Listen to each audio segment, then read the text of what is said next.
Welcome back, Truth Seeker. If you watched the vice presidential debate last night, in my opinion, the most important part happened near the end. It's about exactly an hour and 30 minutes into the debate. JD Vance said something that was commendable. He talked about how maybe the most important issue of our time is big tech censorship. And he was starting to make a point about something that Facebook censored that shouldn't have been, and it was immediate. The two female moderators, talk about symbolism, two female moderators last night, they started talking over him, so you couldn't hear exactly the point he made about what Facebook shouldn't have censored. And really, that could be a long list of things that they shouldn't have censored. But Tim Walz, who's the VP nominee for Kamala Harris, he diminished the point that JD Vance was making and saying that it's not really censorship what they're doing. They're trying to get rid of January 6thers and people who make threats online.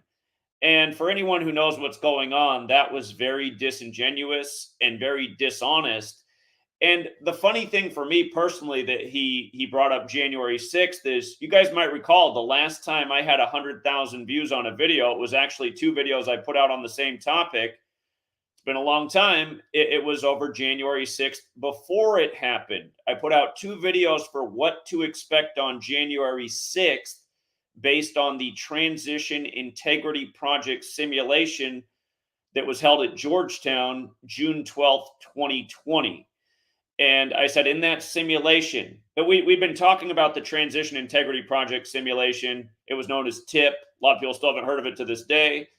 But we were talking about it up until the election as well, because Georgetown simulated that Joe Biden would narrowly win the election. Donald Trump would refuse to step down, saying that the election was stolen, and that would lead to a deadly confrontation between American citizens. That was all simulated at Georgetown, June 12th, 2020. So I was showing how that lined up with the election. And even before they did the Transition Integrity Project, I was explaining why Joe Biden was going to become number 46 in the election exactly 46 weeks after the Pope's birthday, the nation's second Catholic president, when the first was JFK, who was executed at age 46. Along with Joe Biden at age 40, or not Joe Biden. Well, yeah, actually, his name is Joe Biden. Joe Biden Jr., better known as Beau Biden. So I put out two videos before January 6th happened. They both got over 100,000 views. And the day before, or actually, I take it back. It was the day after January 6th. They were getting even more views. I think one of them had climbed up to almost 200,000 views. But then both videos were taken down and the entire channel over those videos. And do you know what YouTube said that they had violated? They said I had violated the medical terms of service or the terms of service. And they said I'd put out medical misinformation.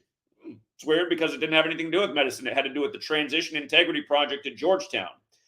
But again, the other thing I had pointed out is why I expected Confederate symbolism to be big on January 6th. And of course, we've all seen the photos since it happened. Confederate flag is everywhere. And why did I say that I expected Confederate symbolism to be big? Because the only Confederate statue in DC had been torn down after the George Floyd riots on June 19th, which a year to the day later became officially the Juneteenth holiday. Remember, the George Floyd statue was torn down, again, June 19th, 2020, exactly 201 days before January 6th, 2021. And again, in Gematria, the relevance of 201 is easily seen. The word Confederate equates to 201, as does the Jesuit order. And again, we're in the time of the first Jesuit Pope, and it goes with Beau Biden dying 201 days before the first Jesuit Pope's birthday, Pope Francis. Beau Biden died May 30th. The Pope's birthday is December 17th. Pope Francis is the first Jesuit Pope, the first to live in Suite 201 at the Vatican. His birth name, Jorge Mario Bergoglio, equals 201, like Ignatius of Loyola, also like George Perry Floyd. Again, it was his riots that tore down the statue of the Confederate soldier 201 days before January 6th, a date that the majority of the world writes 6/1, like 61, like the American Civil War began in 1861. And by the end of the war, prior to Lincoln's assassination in a theater, which is curious, Lincoln had said that it had come to his attention that the war had been instigated by the Jesuits, the biggest purveyors of slavery in America. And again, the Jesuits carry on the Templar tradition, the original bankers. Of course, out of the Civil War came back the central bank. And again, for laying out this information. Also, in that prediction, I said, look, if you look into the Transition Integrity Project simulation, people die in the deadly confrontation that comes after the election.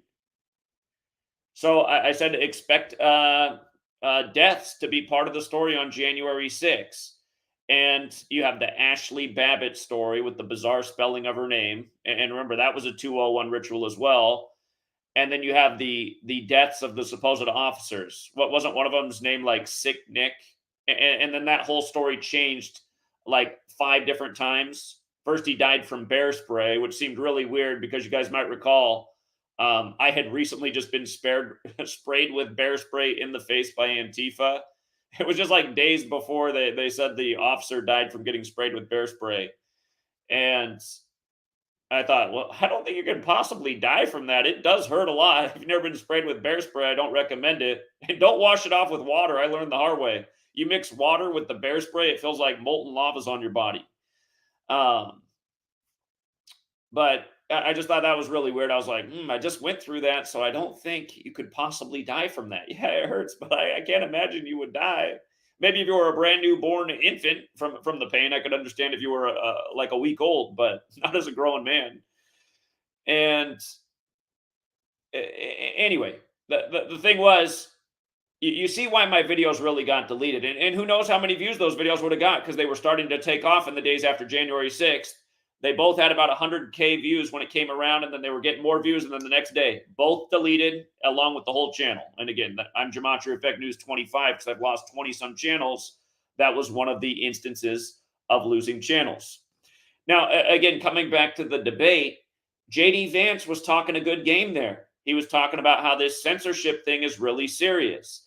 But the thing is, even if him and Trump get in there, politicians and empty promises, censorship reached a fever pitch once Donald Trump became president. And remember, Donald Trump, right after he took office, he said he'd like to censor all of his critics. And if you go back and look, a lot of us got wiped out for the first time on the same day. There was a huge wave of mass deletions of channels on YouTube, and it happened on June 28th, 2017. That was the first time I ever lost my channel. Now I've lost it 20 sometimes. But whose birthday is June 28th? It is Elon Musk's birthday. And a lot of people believe in these two characters propped up on the world stage by the Jesuit cabal, Donald Trump, Jesuit educated at Fordham, and Elon Musk, who every little ritual he does is clearly on Jesuit puppet strings. Like when he was declared the world's richest man for the first time ever in history on the 78th anniversary of the death of Nikola Tesla, which was January 7th, 2021, one day after January 6th. And again, it matters that it was the 78th anniversary because Jesuit equals 78, just like Tesla. And again, now Donald Trump's 78 years old. Like there's 78 tarot cards in the deck, and the top cards are Trump cards. And he's running against Kamala. And she keeps making the point about him being the insurrectionist. For the record, that word equals 78. And January 6th did happen on her 78th day of her age, or 78 days after her birthday. Her birthday is October 20th, the day leaving 72 days left in the year. So 72 plus 6, 78. And again, the point is, all of this stuff is perfectly planned ritual. And I'll remind people that Bill Maher on Jesuit-run HBO with his show Real Time, he moved to HBO exactly 33 weeks after he lost Politically Incorrect. And that's how you can see that was all a ritual too, that just got him more notoriety and an even bigger paycheck. But again, Bill Maher said right after January 6th, his first broadcast after that, he said, listen to me, January 6th is the 93 World Trade Center bombing. Remember, he lost his show Politically Incorrect over 9/11, his remarks about 9/11. I think he said something to the extent of, to attack the nation that way as a kamikaze, you got to be brave. I think that's what he lost it over, if I remember correctly. But anyway, he said January 6th is the 93 World Trade Center bombing. And he said the 2024 election will be 9/11. So, again, he's part of that Jesuit network. I imagine he's seen the script. And again, you're listening to the same guy who told you the day that RFK Jr. filed his paperwork to get in the race, April 5th, 2023. It foreshadowed multiple assassinations in this campaign cycle, likely pointing to number 45, Donald Trump. And again, it's frustrating that we've been dead on about all of this. I don't think anybody else on YouTube had it figured out that Biden was going to win the last election. I know nobody else on YouTube put out the prediction of why there'd be one of the worst hurricanes we've ever seen, synced up with The Rock's birthday, which was dead on the money. Rock you like a hurricane. Again, the former Miami hurricane. Again, this is where we start to get into topics that are just way above most people's pay grades, and they just can't comprehend the obvious. But yeah, for anyone out there like, what? The Rock, a hurricane? Learn gematria, guys. Hurricane equals 52. That's how old The Rock is right now, the former Miami Hurricane football player. We predicted before the season began, around the time Miami would start 5-0, we said they'd start 5-0 this year, there'd be a major hurricane around that time. The Rock's 52 with a May 2nd birthday. Learn the 4 base ciphers of the English language. Alphabetic order with numerology, reverse alphabetic order with numerology. Hurricane equals 146 when you run the alphabetic order in reverse, 52 when you take it with numerology, 97 when you just run the alphabetic order. Hurricane Helene formed on the day leaving 97 days left in the year, 146 days after The Rock's 52nd birthday, and on the anniversary of JFK's weather control speech. But again, the problem with my channel being deleted so many times is for somebody who comes here and I don't have the catalog of videos that should be here, I should be able to point back to the year where we circled every single hurricane date that had 52 numerology and be able to show you, say, see, in the spring, we circled all those dates and look at what happened that year in hurricane season. On every single one of those dates, the 52 dates, a hurricane made landfall except for one. And on that one date, a hurricane was formed. And again, you're listening to the debate last night. They're talking about climate change and this sad storm. And JD Vance is bringing up, one of the saddest moments that was captured on video where an elderly couple was with what looked like their grandchild looking for help on the top of a roof, and the roof collapsed in that moment and they went into the water and believed to be dead because nobody's found their bodies. Again, in that moment, instead of like, oh, what a tragedy, and yeah, we need to figure out something to do about climate change, JD Vance was, we need to drill more domestically. It's like, oh yeah, I'm sure that's going to solve the problem. And again, these guys are on a federal level with way more access to more information than yours truly has. Everything I know, they should know and beyond. And for anybody on that federal, again, the President of the United States gave an address about weather control, the future of weather control, September 25th, 1961, the same day that Hurricane Helene formed. And don't forget what we covered in 2020 about September 25th. That was the day Public Enemy's album came out, What You Gonna Do When the Grid Goes Down? And we pointed out then, we said, isn't that funny? Isn't that funny that they would put that out on the anniversary of JFK's weather control speech when storms and massive weather systems put grids out of commission? And we also used that album to predict why there'd be a major Valentine's Day storm throughout the United States and likely a lot of power outages. And you might recall Houston got hit with the crazy storm, was out of power for over a week. My hometown, Portland, got hit with the crazy storm, was without power for over a week. Atlanta got hit with the crazy storm. They were without power for a few days in parts of the city.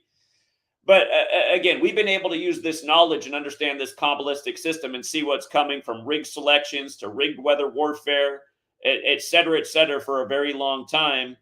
And because of all the censorship and destruction of the channel, it's like impossible to maintain an audience and grow. And again, January 6th, the last time I hit 100,000 views in a video, something I averaged for pretty much the end of 2016 and 2017 with almost all my videos. It's frustrating because I'm here every single day. Every day I've been here since August 2013 doing this work. Every day I put energy and time into this work for the sake of getting out information that can save and hopefully change the world. And I mean, is there any politician in American office that's been on the grind every day for over 11 years straight now? They're always on recess, out golfing. You know what I mean? It's just like these people are always on vacation with big salaries, and I don't see them talking about anything that matters. So anyway, the point is, last night's debate, it really was, in terms of talking about issues and things you could even argue that matter. It really was a million times better than the spectacle between Kamala and Donald, because it was mostly focused on things that are somewhat relevant. But at the same time, there was nothing said about anything that really needed to be said, other than when JD Vance started to talk about censorship and was cut off by the moderators. But again, he's running with a guy who said he wanted to censor his critics, and we saw censorship reach a fever pitch in his administration, and it hasn't gotten any better since. So it's like, I can't imagine JD Vance and Trump, if they're in there, there's going to be anything positive done about censorship. Again, how could you expect anything from a president who was already oversaw the worst censorship in the history of America? But at the same time, it's even more concerning listening to Tim Walz, because Tim Walz downplayed that there's a censorship problem. He's like, that's not real. He's like, censorship is book burning. They're deleting January 6thers and people who threaten people online. It's like, no. And I think JD Vance was trying to start to make a point. He did. He barely got out there about how they were censoring people who had a different opinion about COVID. But again, the moderators didn't let him get much in. It was just, oh, you need to be quiet. The other guy, it's his turn to talk. And again, I've been saying for a while that I really do think that's the most important issue of our times, is that the public square of today is online, because everybody's living through this thing. Everybody's living through the phone, and this is where people get their information from. And I mean, what dominates the information spheres is the mainstream media, and all of these big tech platforms are partnered up with the mainstream media, so you're getting all of their notifications all the time. YouTube, since 2017, has transitioned from like a normal American person's platform to another place where celebrities are and the mainstream is. Again, there's a reason that I could average 100,000 views a video in 2017, and now I average, I don't know, is it even 3,000? I mean, these days I feel like if the video got to 4,000 views, I'm like, oh, well, that wasn't bad. 4,000, all right. It's like waking up high school. But yeah, it's just, again, I'm not advocating that anybody should vote for either political party, but it is true that since 2020 up to the present, I mean, if you had a gun pointed at your head and you were made to choose for one of these parties, I'd probably choose to get shot, honestly. I probably still wouldn't vote for either one. But then if I looked and I was like, oh, but I got to be here for my little baby girl, I might hit the Republican button. Just because, again, the only like sensible rhetoric you've gotten out of any politicians is just like last night. It's like, if I could only point to one thing that I had to circle that made me say one guy won the debate, it would be JD Vance calling out the censorship thing, and then looking at Tim Walz like, oh, you're revisionist history. That's not censorship. They're just getting rid of the bullies and the January 6thers. No, no. My work, I mean, people might, you know what, I have heard people refer to me as a bully. I might not always be the nicest person the way I say things, but no, my work has always been about getting out information to level the playing field with us, humanity, versus the cabal that rules over us, which most people are blind to. And, even putting out the information, people are under so much mind control and programming that it's very, it's very difficult to break through to a lot of people, because the mind control is just, it's nonstop. And that's how you see that people can even keep going back to either of these political parties who never deliver on their rhetoric. And I mean, even going back to the mainstream media, that all it does is fearmonger and lie to them and steer them down the path of agendas. I think the most symbolic thing that I saw on the TV that I watched in the time of the pandemic was when Anderson Cooper, who gets plugged in the rear end, uh, he said, "You're not a real man unless you've gone out and gotten the jab." And then it cut to commercial break, and the segment was sponsored by Pfizer. And I'm just like, I mean, like, who's watching this right now and taking this seriously? I mean, has anybody done any independent research? Because you don't get that on TV anymore. I mean, look it up. It's a fact. And I was calling it out. Yours truly was calling out the agenda before the experimental jabs even got out. I mean, we were out in front of the Bill and Melinda Gates Foundation March 13th, 2020, standing in the freezing cold and rain, getting out the message. The same day that Trump declared the state of emergency by the numbers on Friday the 13th. Again, it is true that Pfizer and GlaxoSmithKline merged 102 weeks. That's the Art of War number, the reflection of 201, but exactly 102 weeks before remember, their jab got approved over in the UK first, and they told us the first two people to get jabbed were Maggie Keenan and William Shakespeare. I mean, just the mockery too, that the first vaccinated man in the world was William Shakespeare. I mean, it's like, really? And remember, they said both of those jabs happened in Coventry. You look at what Coventry means, it means social isolation. People don't get the symbolism. I mean, it's all a joke. The media and the world tried to make you feel like you're an outcast if you didn't get on board with the agenda, that you'd be in Coventry. And again, I mean, there were a million rituals with Maggie Keenan, whose name equaled 56, like the jab, like the virus, like how 56 days later, Captain Tom died of the Burma campaign, and Burma campaign's another 56. And then the next day, Burma's government fell to its military, and that makeshift government was set up on that very special day in history to the Jesuits, September 27th. And of course, George Orwell, who warned us about all this back with his books in the 40s, George Orwell, if you've never read his first book, Burmese Days, the first number in the book is 56. It's like, wow, that's pretty weird. He was part of the Fabian Society, which is an offshoot of the Jesuits. Anyway, and speaking of 56 and just coming back to the whole censorship thing in January 6th, do you remember how both of Trump's impeachments were 56 weeks apart? Again, Society of Jesus equals 56, like Washington, D.C. The Jesuits were the Society of Jesus, set up their camp in D.C.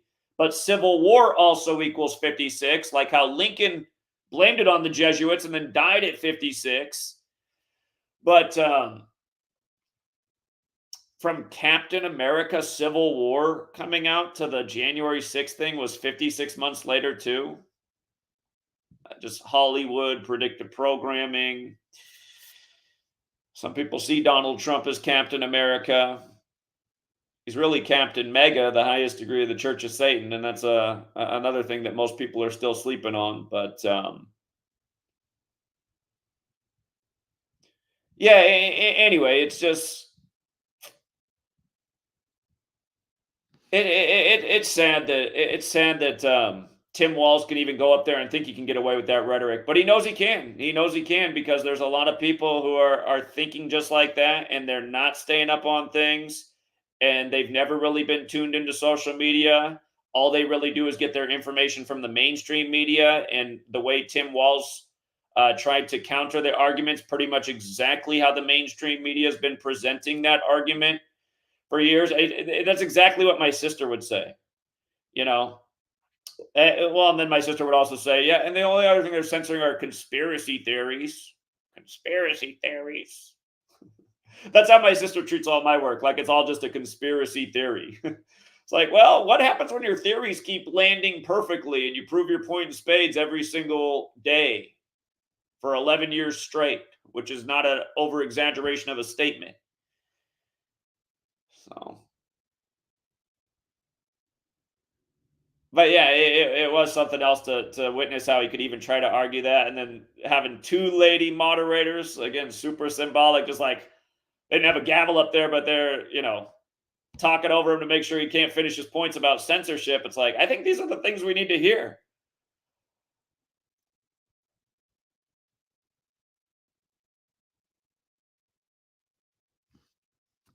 See, this kind of stuff right here is just goofy, though. See, like this right here, whoever Chris is, CC33. Again, the presidents don't do anything at the end of the day. It's a figurehead position. The whole government is structured in a way that they're protected. They're protected in the sense that they can get in there for a period of time, do a lot of damage to the nation, and then get out, and then it's a whole finger pointing game. And it's just like the whole inflation thing right now. There's no accountability from either Donald Trump or JD Vance for Trump's major part in inflation. Again, it was him who put the ball in motion by going along with the World Economic Forum and the World Health Organization and the recommendations from the CDC to essentially, stop society.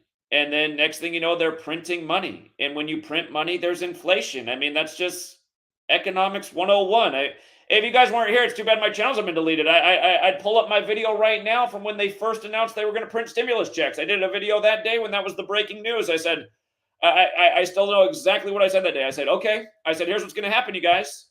You're going to get, $1,200 after you've been out of work for how long? So whoop-de-doo. But I said what that's going to do when they print this much money for this many people is I said, if you're someone like my dad, who my dad had not quite retired yet, his plan was to retire at age 70, which he did, which rolled around last year in 2023. But I said, my dad is a classic American. He's been working and slaving his whole life. He has about $400,000 to his name. And I said, what's going to happen is when they print this money, that $400,000 he has saved from working his whole life, that's probably going to be worth the equivalent of now $300,000. And that's pretty much exactly what it is, if not even worse. Because what I know is that homes that were $300,000 in 2018 are now $500,000 in 2024. So you could say it's even more drastic than that. His $400,000 might really be worth about, $250,000 or so. And that's true for everybody. And again, that's exactly what I said the day they announced that they were going to start printing boatloads of money to send people stimulus checks. I mean, I have a college education. I have a master's degree. My undergrad's accounting. I was in business school. They taught us about these things. When you print money, that's what creates the inflation. Societies that have had to print a lot of money for whatever reason, that's when their currencies become worthless. And you got people right now, like online on social media, like trying to get people to vote Trump and saying when he comes back, he's going to print more stimulus checks. If he does that, it's going to be even more inflation. So, yeah, I mean, Donald Trump's a huge reason that we are where we are, and he never talks about it. So it's just totally disingenuous. And that's why I like voting for either of these parties. I mean, they're both criminal. They don't serve you. They serve the banker masters that rule over this nation. The reason inflation is good for the rich is because their money is mostly in assets like real estate, which keeps up with inflation. So if you're the common person and you don't have anything to your name, you don't have any property, you don't have any assets, you're trying to keep up with the cost of living. You didn't get a raise at work, but everything costs more at the store. All your bills are up. You want to take your child anywhere, Disneyland, anywhere. All of these things are more expensive. You got to go out and buy birthday presents, Christmas presents, whatever. All of this is more expensive. Your income hasn't come up, but see, rich people, they own tons of real estate and stuff. All of that's up. So, their net worth is keeping up with the inflation. So you have to understand like the different scenarios of where people are with wealth. And for those of you guys who are trying to get there, these are the things you have to realize that you need to do with your life to keep up with the way they're playing the game. Now, something else I do want to point out that I heard last night in the debate from both sides, And it reminded me of Kamala, what she said. Here, let's rewind even before that, and then we'll come up to Kamala and what was said in the debate. So 2020, I believe the date was June 30th. I believe that was the day, if I'm not mistaken. Klaus Schwab, the Jesuit who runs the World Economic Forum, who was shaking hands with Donald Trump about his trade deal with China on the same day the first case of the virus from China was confirmed somewhere else in the world, and just coincidentally in Bill Gates' backyard. And again, Donald Trump was in Switzerland that day at the World Economic Forum, gloating about how the world will never be the same again after his trade deal with China. And remember, January 15th was the day of the trade deal. They say that's the day the case arrived in Seattle, but it wasn't confirmed in the news until January 21st, which is the day Trump was at the World Economic Forum, gloating about how the world will never be the same again. So anyway, during the pandemic, Klaus Schwab comes out June 30th, 2020, and he says, by 2030, you'll own nothing and be happy. And I'm sure a lot of people are aware of that. And I speculated then. I said, well, how do they achieve that in 10 years? They're throwing that out there. By 2030, you'll own nothing and be happy. My first thought was, well, we know the weather warfare is something that most people are blind to. We see what they do to towns like Paradise, California, and other places. They just burn them to the ground, and then insurance has excuses for why they can't replace your assets. That'd be a lot of weather warfare, though, to get everybody on this. I hope that's not what they're going to do. But we do see how the weather warfare has been a huge component. It's raised the cost of everything, more taxes, more interest, everything. So weather warfare is making things drastically more expensive for a lot of people. And now Kamala floated the idea that she said she wants to create a new form of taxation, taxes on unrealized capital gains. And for people who don't know what that is, let's say you had money in the market, right? You got 100,000 in the market, and you had a good year, and it went up to 150,000. She floated the idea of a 30% tax rate on unrealized capital gains. So you might have made 50,000 on your portfolio on the market. Well, you're going to have to pay 30% on that now, so you're going to owe 15,000 more in taxes this year. Now, historically, if you would have cashed out your taxes and had 50,000 extra dollars, you've always had to pay taxes on that because that's realized capital gains. That's realized once you cash it out and you have the extra 50,000. But historically, when you leave it in the market and it could go back down, it could go up higher, you didn't have to pay taxes on that. And you know that's going to be this way too. If you suffer a ton of losses in the market and you have to pull out your money, the maximum credit you can get back for your taxes is $2,500. You could lose $1 million and you can only get $2,500 back in tax credit. But if you made $1 million, you'd be paying probably about 400 G's in taxes. You're going to be paying a lot of money in taxes. So it's structured in a way that the government's going to make a lot if you make a profit. But if you lose a lot, you don't have to give that much back to Big Brother. And you know it's going to be the same way with this unrealized capital gains thing. So imagine you have like 3 banner years and you had to pay 20,000 in taxes this year, extra taxes, 30,000 the next year, 40,000, and then the market comes crashing back down. So in the last 3 years from your market, you never even pulled it out, but you just had to keep paying taxes on it. Now the market crashes back down. And watch, it's going to be like the same type of thing. They'll be like, well, we'll give you $2,500 back in tax credits. Thank you for the $90,000 extra you just paid the last 3 years. Thank you for that. Here, we'll give you $2,500 back this year. So again, this is again, you guys, this is why once upon a time there was a revolution, because people were sick of the tyranny from government and the overtaxation without representation. I mean, it's been here for a long time with us, and we're sick and complacent. I got people mad at me about what I said the other night about how men 18 and older shouldn't be playing video games. I got so many people that are so mad about that. You guys, I've seen it the same way since I was 18 years old when 9/11 happened. There was a war against us. There is tyranny ruling over us. Again, to make an analogy, the house is burning down. you're there and can try to do something to save the people inside the building, is that the right response as a man to be like, you know what, I'm going to play the PS5 tonight? It wouldn't have been the PS5 back in 2001, but whatever. I'm going to play the Xbox tonight. Wasn't my building anyway. But in this case, it really is our building. It is our life and our government and what we're being ruled over by.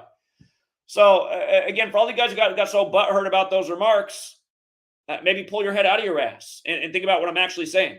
Think about the example I've been being here every single day for 11 years doing things. Do you think I like watching the news? I've understood the news was total bullshit. Do you think I like watching the news and reporting the news is bullshit and to try and get people to see through it? I especially don't like it in 2024 after I feel like I'm hardly reaching anybody after the success of 8 years ago. And again, I shouldn't be less successful now than I was 8 years ago. The list of accomplishments is way thicker, and the knowledge stack from working at this is way deeper. Yet I keep persisting because the house is burning down. You know, to me, there's not time to play video games. Now, I understand all of us have to decompress a bit and room for entertainment. And you know, for those guys say, well, what's the difference between watching a movie or a sports game? Yeah, I get that. But your life, how many of you guys are doing anything in your life to fight back against tyranny? I'd say almost nobody in America is doing anything. Almost nobody is doing anything. You know, when we went coast to coast from Seattle to New York, hitting every city along the way, the most people that showed up in any city was New York, and it was about 70. Now, I know I got way more people that follow me in New York. I mean, I'm guessing there were probably a lot of people who could have come out that day, but they'd rather stay home and watch the games or play video games or watch a movie. So, I mean, it's not to say that you can't have any fun and entertainment in your life. The point is, though, so many people are just dedicating all their time to fun and entertainment and doing nothing about all the serious matters we're facing. And see, I knew it was serious business, not like mocking why so serious like a Batman movie. There is something that everyone should be serious about. The state of the world, the evil that is taking place and is pretty much unchecked, the level of ignorance in the masses and the willful ignorance, you know. So anyhow, I'm transitioning around through all the thoughts going through my mind right now, but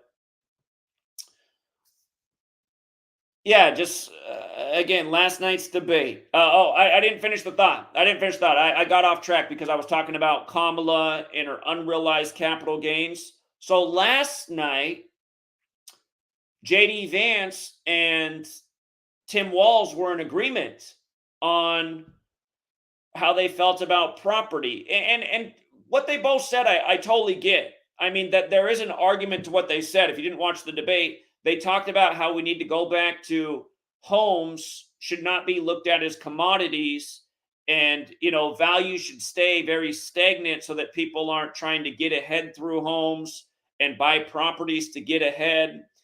I get that because people do deserve to have a home and live in a home and not be priced out of a home. But at the same time, I'm thinking about that because imagine you're somebody like you got inspired by Robert Kiyosaki, let's say, and you started getting properties so that you could use them to as rentals to make passive income. There's nothing wrong with that, right? That's being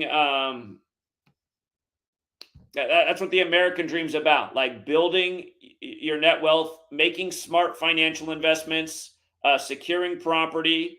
For people who can't afford to own a place, they rent. Almost all of us start as renters unless we're born into a mega rich family and our daddy buys the house for us or our mama.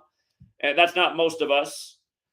But, you know, it's just like, you know, I'm like so many people. I had to rent for a number of years before I could afford to purchase my first home. Anyway, so if you own properties, right, and the unrealized capital gains thing happens, let's say you've amassed in your lifetime, you now have 4 rental properties, and it's one of these years where market prices surge. You have 4 homes, and you're making mortgage payments on all of them, and you come out just ahead, just barely enough ahead by having, you got to make sure you have your renters in there. You got to keep your fingers crossed something doesn't go terrible with those properties. You can't afford a major roof leak this year because, you got it all balanced out. You're making the payments. Your renters are covering the majority of the mortgage. This is the way a lot of people structure it, right? But now, Kamala's in office, and it might be Trump too. They all are kind of floating the same ideas. It could be a Republican administration might bring about Kamala's idea one day because it's the way they all work. It's two wings of the same bird with these political parties. But now, now there's unrealized capital gains. And now your homes that you have no intention of selling, your 4 properties you have, between the 4 of them, they appreciated $200,000 this year, and you owe 30% on that. You owe $60,000 in additional taxes this year because of the new unrealized capital gains tax. Whoa, you don't have $60,000 extra dollars. Now what? Oh, well, now the government said you didn't pay your taxes. Have you read the laws of the land? They now have the right to imprison you and seize your assets. So obviously, if this happens, what are you going to do if you're in this situation? You're going to have to sell your property. You worked hard to get in this position. You're trying to build up your future wealth. You have this plan that you're going to have your mortgages paid off, and you're going to be able to retire someday and leave reasonably because you're the landlord and you collect $10,000 a month in rent from the 4 properties you have. This has been your game plan. But not anymore. Now you got to sell your house. Who's going to come in and buy the house? Who can afford to pay this unrealized capital gains tax? Only the ruling class can. Only the ruling class, the BlackRocks, the Vanguards, the people who've been buying up all the property because of what happened when everyone lost their property in the scam because they didn't have a job anymore and couldn't make the mortgage payment. You see how all of these agendas work? And when I heard both of them last night talking about that, I was like, this is really about the Klaus Schwab thing. This goes in with what Kamala said. What they really want is, again, you'll own nothing and be happy. We'll all rent from BlackRock and Vanguard. They'll end up owning all of the real estate. We'll be a class of serfs. You know what this is called when this happens? This is what communism looks like. Communism is when there's a ruling class that owns everything, and the people get to live in that society, which is owned by the ruling class. And it is both political parties. I get sick of listening to Republican rhetoric where they always say the Democrats are a bunch of communists. Well, hey, your orange man was a lifelong Democrat, and he just ushered in the biggest thing in American history by not standing against it like a real leader should have, like yours truly stood up, and the cold and rain all day on March 13th, 2020, and then on March 14th, 2020, and on March 15th, 2020. We were out there all weekend at the beginning of it trying to make Event 201 and all these other things go viral, But yeah, and the average American person, they're not up on it. I mean, the reality is the average American person is dead broke, has nothing to their name, mostly because of no common sense. The reason a lot of you guys are dead broke is because you don't know how to save money. You spend your money on stupid shit. Look at yours truly. I got all these haters out here. Do you notice that I wear this shit like every day in the wintertime? I got this at TJ Maxx for $30. I saw somebody made a video about me wearing this, and they said I'm some rich kid who pops my collar. I was never into the pop collar thing. I've never been a rich kid. That's just the way this $30 fleece from TJ Maxx is. That's good. I mean, when I see a good deal, I hop on. I was like, oh, $30 North Face. I never really buy North Face stuff because it is expensive. But the thing I know about North Face is their stuff lasts. When it's the cool time of season, I keep my energy bill low. I put my fleece on inside. I don't give a shit if I'm wearing the same clothes every day. I run it through the washer when it starts to get the pit smell. I got an undershirt on. I'm not a materialistic person. When I spend money on things, I spend it on things that are smart, that are going to last, that are going to help me moving forward financially. I was taught the value of a dollar when I was a child. My mom, she got in if you're out there, my mom, I love her and I hate her for the same thing. I was a very good athlete when I was younger. by the time I was about 15, my mom had put into my head that I needed to quit all my sports activities and just start working every job I could possibly work to save up for my future and pay my bills. And that is what I did. And I regret that I did that because I love playing sports. But you guys should have seen me when I was a kid. I had so many jobs. You guys, I had 4 paper routes. Besides doing the paper routes, I sold newspaper subscriptions. My friend's father had it's funny. It was in Vancouver, Washington. For anyone in Vancouver, Washington, remember Taco King behind Taco Bell. It was my friend's dad's restaurant. They hired me there when I was 15. I was like in charge of the grease buckets, and I hated that job because nasty fast food grease is sick. But I was just cleaning up everything back there. I worked at a consignment store that another friend of mine's parent owned. I pushed carts at Fred Meyer. I had like 6 jobs as a teenager. You know what I mean? And again, I mean, that's part of growing up poor. And even before that, my mom started, she couldn't afford daycare in the summer, so she had me clean houses with her growing up. And she'd give me $100 to put in a bank account that I had to save. And I felt like I was rich as a 7-year-old after working all summer for $100. But now I realize, like, damn, my mom got a good deal. I was like, how many hours did I work for that summer for $100? But anyway, yeah, it's just what I learned as a child is you want things, you got to work hard, and you got to save your money to get them. And you should figure out how to do things with your money that help you make more money. Like buy a push lawnmower and mow your neighbor's yards to make even more money. Another thing I did, I used to use the push mower, and my advertising was, listen, man, when you mow the yard with the push mower, look how good it looks. See what I mean? So yeah, it's just, you work your ass off for your whole life, and then you just see how these corrupt authorities that rule over us, how you can work hard and slave away, and they'll just destroy and diminish. It could be weather warfare right through your town. Everything you work for your whole life, boom, gone like that. It could be, there's the killer cooties, 99.9% survivable. We got to end your way of life. You're not allowed to have your business open. Could be unrealized capital gains. Oh, you worked real hard to get in this position. Guess what? Now you can't afford to be here. We'll have BlackRock come through and buy your property, and they can be the landlord. So, hold on. We got somebody going by the name Baseball Expert in the room. I'm guessing based on the name, they're probably in trouble, but we'll try it out just in case. How is it, Baseball Expert? Baseball Expert?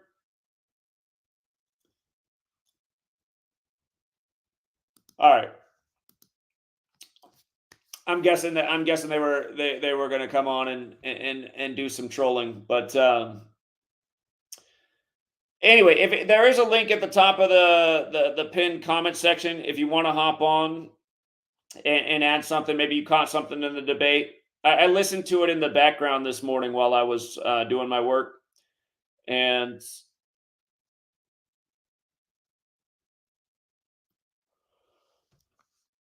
again, the thing that really stood out to me was, like I said, an hour and 30 minutes into the debate, they started talking about censorship momentarily, and then Tim Walz tried to downplay the significance. Thank you again, Paula. You're too generous. Well, my mom's out there; she'll appreciate that. Thank you very much, Paula. So. Oh, I see. There were other donations. Thank you. It was Paula. Paula let us off with the leadoff hit. Rick James again. Thank you, Rick James. Rick James donated a membership. You and Rick James have both been members for 19 months, huh? That's funny. So, magic number 19. Yours truly was born at 1919 military time, 7:19 p.m. Is she out there? You guys are talking like my mom's out there. Is she out there in the chat? Oh, yeah, she is. My mom is the master of revisionist history. She said I asked if I could come with her. Okay.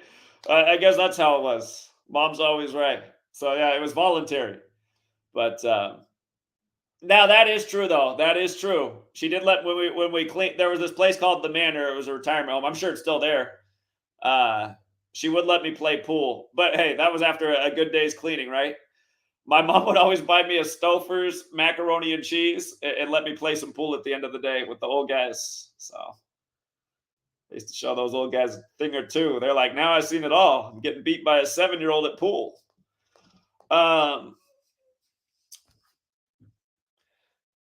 Okay.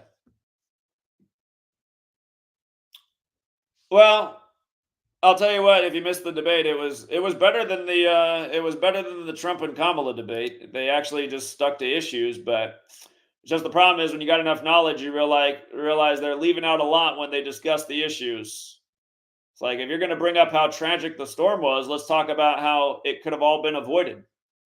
I feel like my name should have been brought up. This guy out here, Zachary K. Hubbard on YouTube, getting censored, JD Vance should have said, has been calling out the weather warfare. And let's talk about his very accurate prediction this time with Hurricane Helene. I mean, I've been a broken record about that since what they did to Maui. I said, just wait until the Rock is 52. The former Miami hurricane, we're going to see a very, very bad hurricane. And did you guys see the headline? They said this is the second worst hurricane in the last century. So, yeah, chalk up another correct prediction. And here, just for people who think I'm tripping about this, here I'm gonna be a broken record about this too. Let's pull it up one more time. Let's do it one more time because you can't do it enough. Here, let me get the screen up here.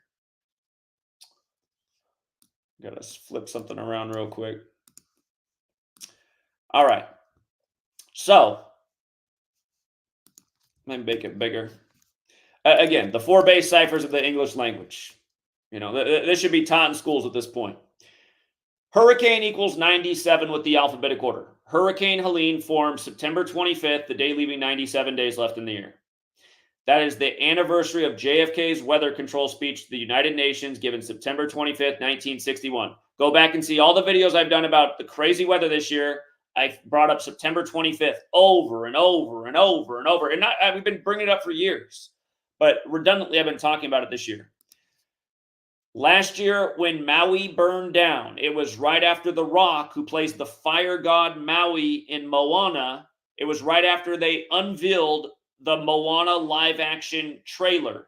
And it begins with an island bursting into flame. And from that trailer coming out to that island burning up was a perfect ritual. If you missed all my work on Maui, go back and check it out.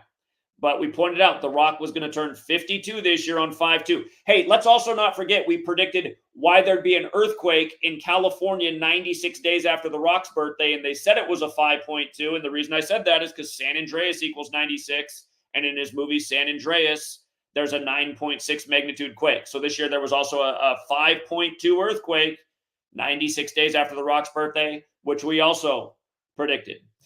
But notice when you run the alphabetic order in reverse, hurricane is 146.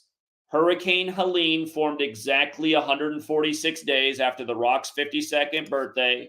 And remember, Hurricane Helene also equals 146 when you run the alphabetic order forwards. It equals 83 like football. The category 4 made landfall as week 4 got underway. It formed 83 days before the Pope's birthday, the first Jesuit Pope, when the first act of weather warfare was admitted to on the Jesuit order's birthday, August 15th, 52, when Lyndon Johnson said at Holy Cross, after JFK was killed, who controls the weather controls the world. Hurricane Helene formed on what day? The 25th of September, 25/9, 259. The 79 goes with Society of Jesus, the formal title of the Jesuits, but look at the 83 and 79. Those are numbers in the word murder. Again, football's got the 83. We said it was going to be synced with the Miami Hurricanes football season. Why did I say before the season began that Miami would likely start 5-0 and there'd be a major hurricane around that time towards the end of hurricane season? Because The Rock is from San Francisco, and look at where the 5-0 Miami Hurricanes are now on their way to play, in San Francisco versus Cal. Same stuff over and over. 49ers host Super Bowl 50. They were once 5-0 in Super Bowls.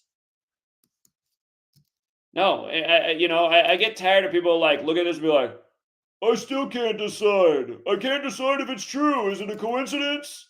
How can you possibly think it's a coincidence? How many years do we have to be here doing the same thing? Did Vice News not write their hit piece on me for calling the World Series dead on in 2017 after accurately forecasting when Harvey would flood Texas? I mean, not only did we call that for the 52 ritual, then we called the World Series dead on. Texas was underwater. LA was burning with the La Tuna fire. We said water puts out fires. We knew it was the Astros year all year anyway. But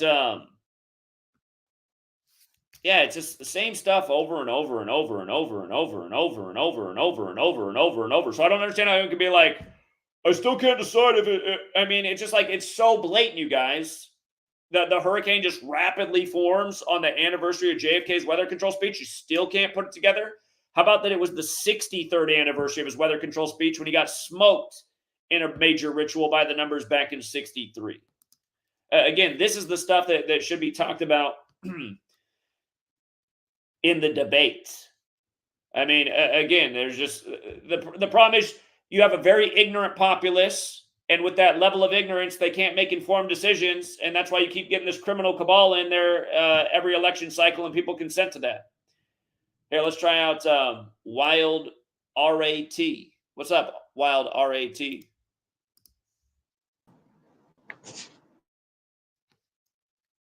Hello? Okay, we got people that want to come on and then say nothing. Baseball expert jump back in the room. Baseball expert. Baseball expert. Hello? Hello? Hello? Can you hear me? I can hear you. Hey, what was your record in baseball yesterday? 2-2, not the greatest day. But you know what? We also hit on a nice dog. So if he'd played the pitch, he still would have come out ahead. And that's what I thought he was going to say.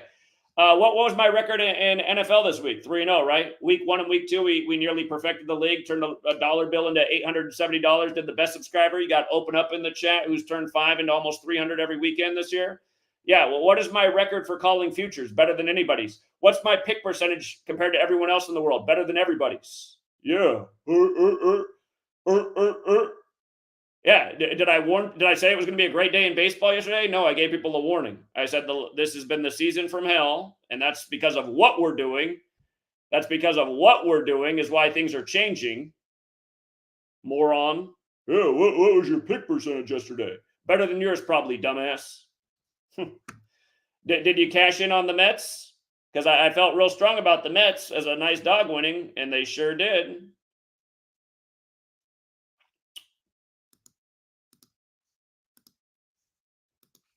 I mean, these people are losers, you guys. Who hangs around? See how there's just always a network of trolls hanging around? Why are you on my Patreon, troll? Here, Wild Rat wants to try one more time. What is it, Wild Rat? Yo, dude, can you hear me? There we go. All right, shit, I don't know what happened. Sorry about that. So check, I just come on and seen you talking, and freaking, it's very few and far between catch you live. So just have some stuff to share, but like I don't want to interrupt whatever your thought process is. I'll wait, like, because I don't even know what you're talking about right now. It took me a while to get into the StreamYard. So, dude, you came on the room. I just brought you on, so now's the chance to speak. All right, shit, I'll lay it out, dude. So I was the one like a month ago or whatever, and had some shit wanted to share, and then you said it sounded like a computer trying to boot up because I was trying to get to a quiet spot to share, get away from my buddy. Have you by chance? I gotta get away, dude. The freaking traffic out front here is ridiculous. Sorry, I gotta move on, dude. I gotta move on. Sorry, you guys. If you want to come on the stream, have something to say. It's that simple. And by the way, since you wanted to bring up baseball, here let's go through baseball one more time. Let's go through the baseball record one more time since it is postseason. And again, remind people of the value of the knowledge. Here, right here, New York 111, right? First ever future put out in spring training. Mets 60-1 odds. Mets to be in the World Series. The Mets are from Queens. The Mets played the Royals in the time of the Queen, born on the 111th day in the 111th World Series. And remember, if you guys weren't here then, the game that finished 3-9, we had the score picked dead on with the right outcome. When you nail an exact score of 3-9 in baseball, and you already hit on a huge future that season, but then we nailed the 3-9 score dead on because New York's 39. And I'll tell you what it was that gave away that the score is going to be 3-9. All day they were talking about the parachute, the guy in the parachute who came down on the Mets in the 86 World Series. That was the focus of the news all day. I still remember it like it was yesterday. And that's 9 years ago now. But yeah, so we nailed the 60-1 future, and then we hit that exact score. And we also said why that World Series was going to end on November 1st. And you can go back and look at the box score. It did end on November 1st. And it ended after Matt Harvey's 111th pitch, pretty much. Eric Hosmer knocked in the run with a 111 batting average coming up to the plate. That's how scripted it was. So that was that was a huge payout year, and that's why people been around following the sports picks. And that's why I also have trolls on my ass every day because they don't like what I expose. How about the next year? Remember that one in spring training? I guaranteed the Cubs would win the World Series with a big G guarantee because it had been 108 years. Chicago's the land of 108. Major League's 108. There's 108 double stitches on a baseball. Now, my spring training pick of who they would beat was not correct. I said they would beat the Houston Astros. And the reason I thought that, there was a logical reason, was that it was the 112th World Series and Houston likes 112. But as soon as it was obvious that Houston wasn't going to be the team, what did I say? I had it figured out not that far into the regular season. Well, once it was obvious that Houston wasn't going to be the team, I said it's going to be the Cleveland Indians. The team with Charlie Sheen, where he was Wild Thing on Major League. Did the Cubs beat the Indians that year? And did I also not say in spring training that they'd win in Game 7 on November 2nd? And I had a reason for that. Look at mathematics is 112, geometry is 108, and geometry is important to all these sports. And this whole practice of coding numbers into words, gematria means sacred geometry. Again, for people who don't know, Jesus is 61, like cross, like church, like Christian, like Christmas, yada, yada, yada. Again, in sacred geometry, the shape that represents God is made out of 61 overlapping circles. That's how you can see that this name Jesus in the English language, it's all paying tribute to these old occult things like sacred geometry. So anyway, that one was super easy, that the Cubs were going to break the 108-year drought. And then remember Donald, he got elected right after that, and he hired one of the members of the Chicago Cubs for his administration, one of the people from their administration to his administration, sports and politics. Now, the 113th World Series, my spring training pick was not correct. But it was at the time of Harvey and the time of the LA fires. Well, I understand. I thought Houston did have a very good chance to win. Here, I take it back. Houston was one of my candidates to win the World Series in the AL, but I didn't have the both teams figured out until the time of Harvey and the Latuna fires. And you guys can go read the article Vice News wrote about me, the hit piece, explaining why the Dodgers would beat the Astros in August as they did. 114th World Series. Again, there's a dentist in the Portland area who put in a future on what I said for the 114th World Series and made $350,000 off it. And a lot of other people made good money too, but I just know one gentleman in the world made $350,000 off of what I said. And if you can go back and find the old TFR episode, it was from probably about July of the season of the 114th World Series. It wasn't a TFR episode where I first started talking about it. I pointed out that year, the World Series and the Super Bowl were going to be synced. We knew it was going to be Brady over the Los Angeles Rams. Here, that was Super Bowl 53, but I'm going to show you how it all connects. Patriots 53, Los Angeles 53. 53 is the 16th prime. There were 16 points in that Super Bowl. You see how New England's 99? You see how Super Bowl's 41? So I said, this is how specific the future was, and this is how he made $350,000, because he listened, because he's smart, because he's a dentist. I said, Boston will beat LA 4-1 in the World Series because Game 5 is 99 days from the Super Bowl, which concludes the 99th NFL season while Tom Brady's 41 years old. So Boston beat LA 4-1, and then 41-year-old Tom Brady won the Super Bowl. You see? And every year it comes back to 41 with the Super Bowl. It's just like last year. We said Mahomes will have at least 2 passing touchdowns in the game. I told people they could come punch me in the face next time I'm out pounding pavement if Mahomes doesn't have 2 passing touchdowns in the game, because he was going to get to 41 in the postseason for his career. And he won the game with his 41st passing touchdown to a wide-open McCole Hardman, who caught his 19th career touchdown as the Chiefs became the first team to win back-to-back in 19 years when the game went to overtime 19-19, and Montana wore 19 for the Chiefs. And remember, Deebo Samuel, if you guys were watching my live stream of the Super Bowl, which I do every year on Patreon, you only got to be on the dollar tier, I pointed out right at the beginning, I said, Deebo Samuel, first player to take the field 19 minutes after the hour in his number 19 jersey. I said, we know this game's all about 19. Joe Montana was 67 years old last year at the time of the Super Bowl. Kansas City equals 67, the 19th prime. R.I.P. to John Amos, who was on the 1967 Kansas City Chiefs, announced dead way after his birthday. Now, how about the 115th World Series? That was won by the Nationals. And again, another huge moneymaker. I want to say Big Al turned like a $5 or $10 bill into over 5,000. A lot of people did similar things. But at the end of the season, near the end of the season, we said, here it is. We understand the ritual this year. This was after Bush had died. Remember, we predicted why Bush would die at 94 by November 30th. He died at 94 on November 30th. But Trump took office with the 115th Congress, okay? The Nationals won the 115th World Series. And remember, he hired the Nationals announcer, Steve Ray.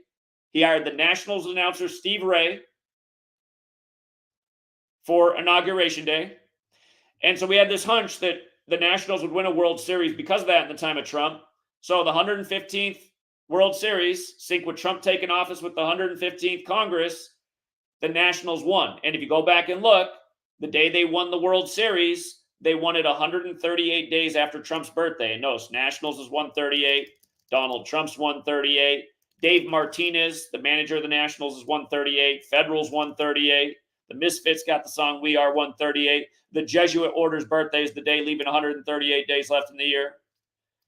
So, and the reason we said it was going to be over the Astros is because at the very beginning of the year, the Rangers and the Astros had this major tribute to Yale Skull and Bones. And George H.W. Bush had died before that season began. And remember, the Bushes are connected to the two Texas baseball teams, the Rangers and the Astros. And that clearly wasn't going to be the Rangers year, so it had to be that the Astros were going to be the team from that. So at the end of that season, it was September 27th was the day that we said it's going to be Nationals over Astros in Game 7. What happened? If you go back and look, you'll see that the Nationals beat the Nationals beat the Cleveland Indians September 27th, September 28th, and September 29th. And those days had 48, 49, and 50 date numerology. Look at this. Cleveland equals 48, okay? Washington equals 49 and 50. See, we put in the future for the Nationals to win the World Series in Game 7 over the Astros before they had even clinched the playoffs. That's why it had such huge odds, because they had to win all three of those games to get in. And there's so many layers to this, but when the Nationals got that 48th win over Cleveland on September 27th, go back and look. You'll see that they got the 48th home win, 49th home win, 50th home win, all on successive date numerology. But there was so much to this. I want to say it was 223 days from Prescott Bush's birthday that they got that 48th win. 223 is the 48th prime number. And the story is that Prescott Bush, when he was in Skull and Bones at Yale, stole Geronimo's skull. So a Native American or an Indian. They were still the Cleveland Indians back then. So we're like, look at this. And in that game where Dave Martinez's Nationals got their 48th home win, September 27th, Dave Martinez got his 322nd career win in that game, 3-2-2, like 3-2-2 Yale Skull and Bones. And I remember when the Rangers and Nationals had the huge ritual, we had the right outcome and the right score. We predicted the score was going to be 9-4 in tribute to 94-year-old George H.W. Bush, who just died. So huge payout there. Again, baseball. So for the moron who just came on, was like, baseball, how'd you do yesterday? How have I done over the last decade, dipshit? Help people make a fortune. Here, let's keep on going. 116th World Series. Mookie Betts went from Boston to the Dodgers shortly after Kobe's death on 4-2. I told you that day I was still in New Orleans, pound and payment in New Orleans, educating about the murder of Billy Cannon for Joe Burrow and his rig championship down at LSU. But I was in New Orleans when I put out the video because that's when Mookie Betts went to the Dodgers. And I said, hey, that's who's winning the 116th World Series. Are you kidding me? Mookie Betts comes over in a 42 ritual in tribute to Jackie 42. Notice Jack Robinson's 50 like he wears 50. He had so many 50 rituals that season. It was crazy. But again, that was the 116th World Series. And who did the Dodgers beat that year? Wasn't it Tampa Bay? Oh, I know what it is. It's Tampa, Florida. Tampa, Florida's 116. Thomas, Edward, Patrick, Brady Jr. also 116. Remember that was the year Tom Brady went down to Tampa and all the Tampa sports teams played in all the major sports championships. Their baseball team went to the World Series and lost to the Dodgers. The Tampa Bay Lightning won the Stanley Cup as a hurricane passed over the day they won it. And it was a shortened season. Here, don't quote me, but I'm pretty sure I'm right. Go back and see if in that shortened season that the Tampa Bay Lightning, as they won their 52nd game of the year as the hurricane passed over. I'm pretty sure that's exactly how it was, thinking back. But yeah, again, that was an easy guarantee from spring training too that the Dodgers would win the 116th World Series based on Mookie Betts coming over. 117th World Series. I know we had that one dead on before in spring training too. The Braves changed their park name that year to Truist Park. Hank Aaron's dead right before the season. We said, oh, it looks like the Braves are winning the World Series this year. I still remember having the live call on Jorge Soler's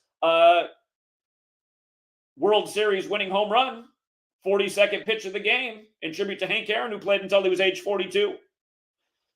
You know, they did that with Dikembe too, had him play to 42. Willie Mays played to age 42. No one catches on. So yeah, just going down memory lane here. Yeah, baseball expert. Yeah, you can't call me that. That could be my alias. I could never call a World Series future for the rest of my life, and I'll still go down in history as the greatest of all time and call them World Series futures. Mark my words. 118th World Series. We took two teams in the NL to represent that year. We said it's either going to be one of the two 118 cities, and we're glad which one went because they paid a lot more. There's only two 118 cities in America, and one has a double connection. They're the ones that went. Philadelphia, PA is 118, just like Philadelphia, Pennsylvania is 118. And then the other one's Los Angeles, California. And they are on the 118th Meridian West, and their establishment date September 4th, the day leaving 118 days left in the year. But, yeah, it ended up being the Phillies, and that's what we wanted because they paid out a lot more. And it's funny, that year they had the owner of the Astros' birthday than what it's now different if you look on Wikipedia. That year they had his birthday as January 18th. So you had the Astros beat Philly, but again, we were very confident one of those two teams was going to represent the NL. And those are good payouts just to even get the right team to be in the World Series. 119th World Series last year. Last year, a lot of people cashed out a nice 50-1 payout, nice 50-1, because after game one of the season, we said you got to put a future in for the Rangers right now with 50-1 odds. The Rangers had a massive ritual. They won 11-7 over the Phillies, the defending NL champion. Major League Baseball's 117. You might recall when Roy Halladay crashed his plane off the coast of Holiday, Florida on November 7th, the day leaving 54 days left in the year. But yeah, last year we had the Rangers to win the World Series after game one because it was synced up with Bush. It was 267 days after George W. Bush's birthday. And in hindsight, I feel kind of dumb that I didn't think about how it could have been against the Diamondbacks for the ultimate 9/11 tribute because the Diamondbacks had only been in one World Series after 9/11 where they beat the Yankees. 119's like 11/9, like the 11th of September. But what did we say right at the start of the World Series? We said, oh, game five's on Bush's 119th day of his age. And realize we called all this in game one of the season. Who threw out the first pitch for last year's World Series? Oh, that's right. George W. Bush did, who used to manage the Rangers. And then, yeah, it did end on 4-1. Like his papa was number 41, right? Skull and Bones 41.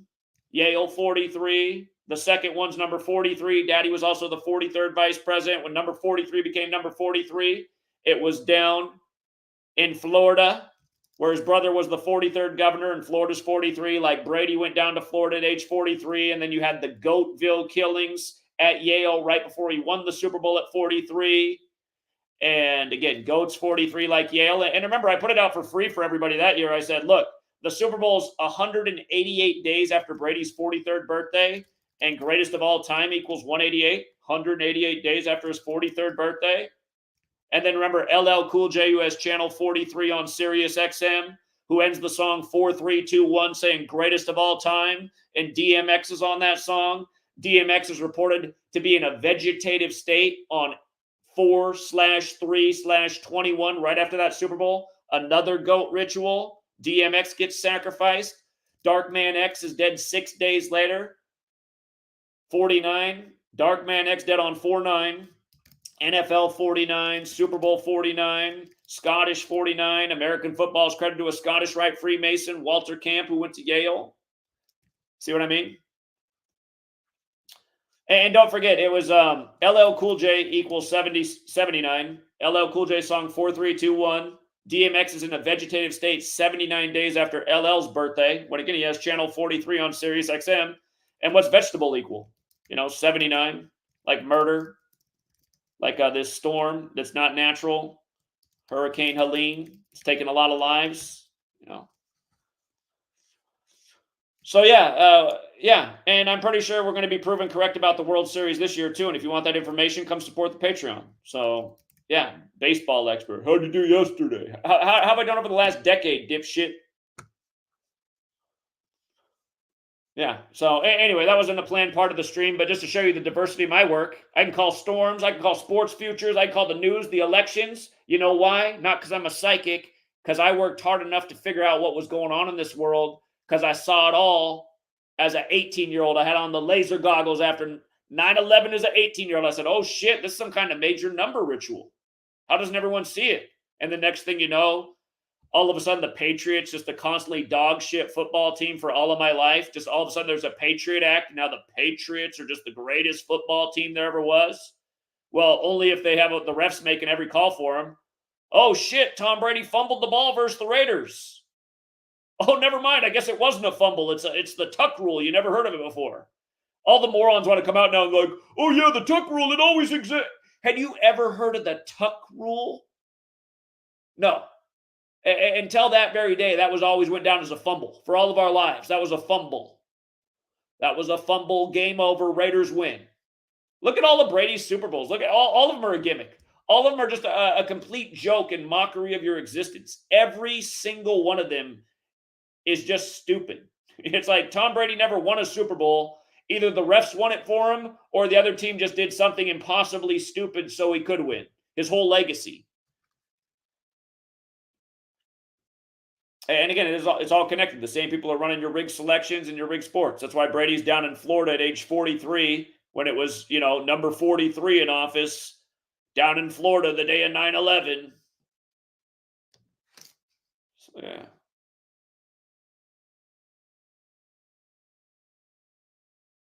Hold up. What happened?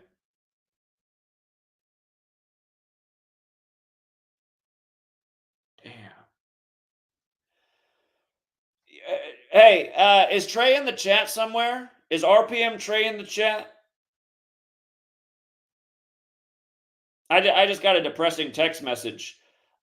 Trey never shared at his workplace what he does on YouTube with his open carry.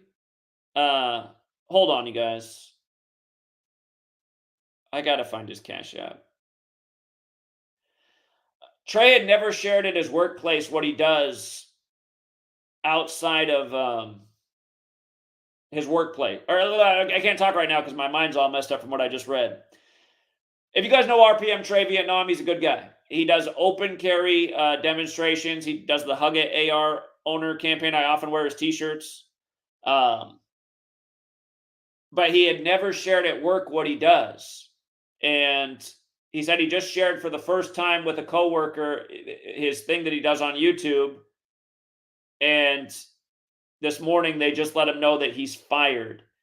And he had a good job. I mean, he said he made well over 6 figures. And I know he has a family and several children.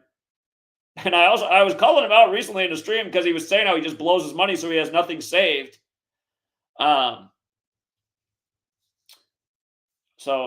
This life lesson is going to have to make him save, but hold on. I'm trying to figure out what his Cash App is real quick. he didn't even ask to send any donations, but he just wanted to let me know what just happened to him today.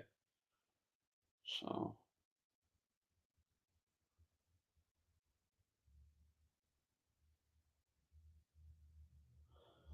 All right, this is his Cash App. Here, I'm going to put his Cash App up here. You guys got Cash App. I don't know if he has any other way to support him, but I mean, seriously, if everybody in the chat right now threw $1 to Trey, it says there's 378 people watching. But yeah, Trey, you got to learn to save your money, man. So reach out to me. But he was saying the other day that his son is a lot better. He has an older son too. He says his son has more money saved than him, even though he has a good salary. It's like, you guys, it's so important to be smart with your money. Money management is so important. Use your money to make more money off your money. That's my advice to everybody. Learn how to have passive income. Create something that you can continually sell. Like I have an ebook. I mean, it nets about $20 a month right now, but had it done better, I could retire off my book. It had it sold better. But yeah, create things that can create continual income. So, yeah, it's RPM Movement, Cash App. But yeah, and again, I mean that's what's sad about this world too, is that you do anything that's seen as even halfway controversial, next thing you know, you don't have a career. It's just like me. It's like 2018, I decided I was going to go back to teaching because nobody was buying letters and numbers. Again, I couldn't get anyone to publish it, but no one was buying the digital version that I put out. I had depleted. For people who don't know, I mean, I got here in 2013, and I was from being smart at saving and putting myself in a good position. I had very minimal bills, and I spent the next 5 years of my life doing this and not trying to raise any money. I wanted to show the whole world that I was only here to put out information and help people, and I did that for over 5 years, every single day. I didn't have any ads. I didn't sell anything. I didn't ask for any donations. I got nothing, and that's the way I wanted it. And at the end of those 5 years, I'd pretty much used up what I was living on. And I decided I was going to try and go back to teaching because we were moving to Yakima so Sweet Lady could go to school. And I got hired at a middle school there. And then I got the job offer also rescinded almost as fast as it was given to me. And then they didn't want to tell me why the job offer had been rescinded. But then I eventually got a meeting with them. I still remember the day of the meeting. It was August 21st, 2018. That was the day they finally gave me a meeting. The reason I remember the day is because after I was done with the meeting, the FBI came to my house that day. And I thought that was funny because it was the anniversary of the Agent 47 movie coming out. And it was a day with 47 numerology. We all know about, you guys all know about 47. You must be new here. But the word agent itself is 47, but so is government, so is authority, so is Republican, so is Democrat, so is White House, so is President, so are the letters DC, Trump, Kamala speaking at the DNC on the anniversary of Huey P. Newton's death at age 47 when her father, Donald J. Harris, was in the same political activist group with Huey P. Newton, who died at 47, the founder of the Black Panthers. But yeah, again, I had the FBI out at my house that day. And I did have the FBI come out to my house again this year. And funny enough, they came out exactly 201 days after my birthday on February 7th. But yeah, the reason they told me that I couldn't work for the district is because of the book I had written, Letters and Numbers. They said they didn't like things that were in that book.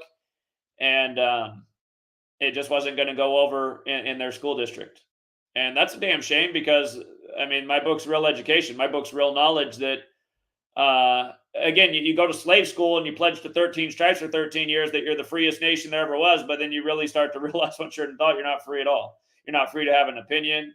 You realize that in the slave school classroom if you have a brain. I mean, were you given a choice to go to slave school? Nope. If you didn't show up there, your parents were in trouble. You got to go to slave school in the land of the freedom, where they do systematically dumb you down. So anyway, I learned that I was pretty much out of my profession and blacklisted. And that's when I began monetizing the sports work. And again, what made people sign up for the sports work? Well, having a track record from years, because nobody wanted to support the actual work, right? The book, nobody wanted to support that.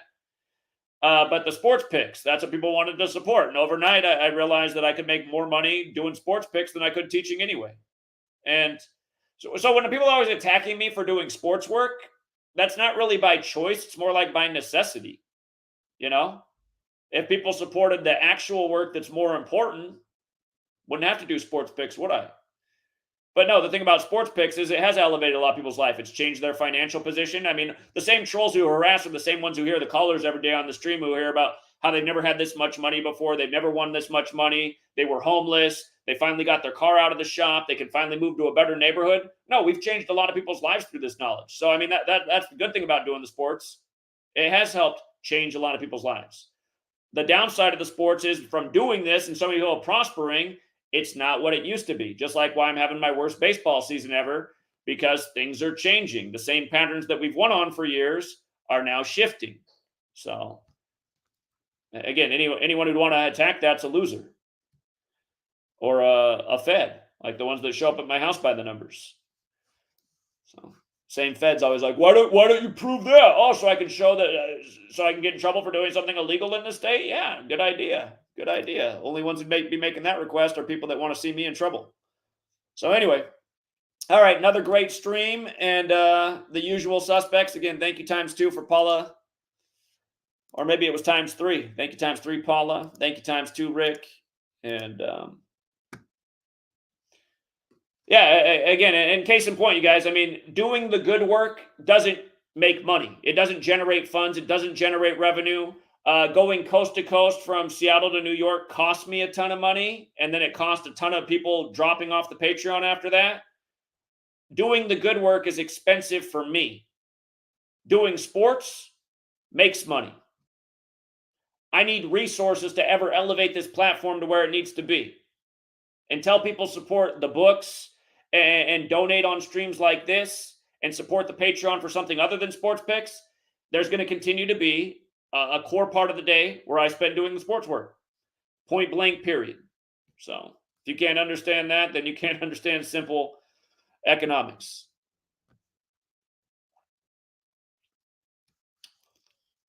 All right.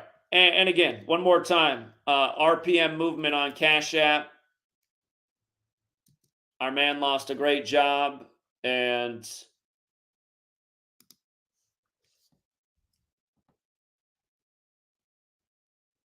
yeah, you know, if you're out there, Trey, sometimes getting fired ends up being the best thing ever, but I sympathize with his position because he has a family to feed. So, and I did hear him say out of his own mouth recently that he doesn't save any of his money. And I do find that disappointing as an intelligent man, Trey. You got to fix that in your life. If you're making over 6 figures a year, you should have a lot of money saved. So,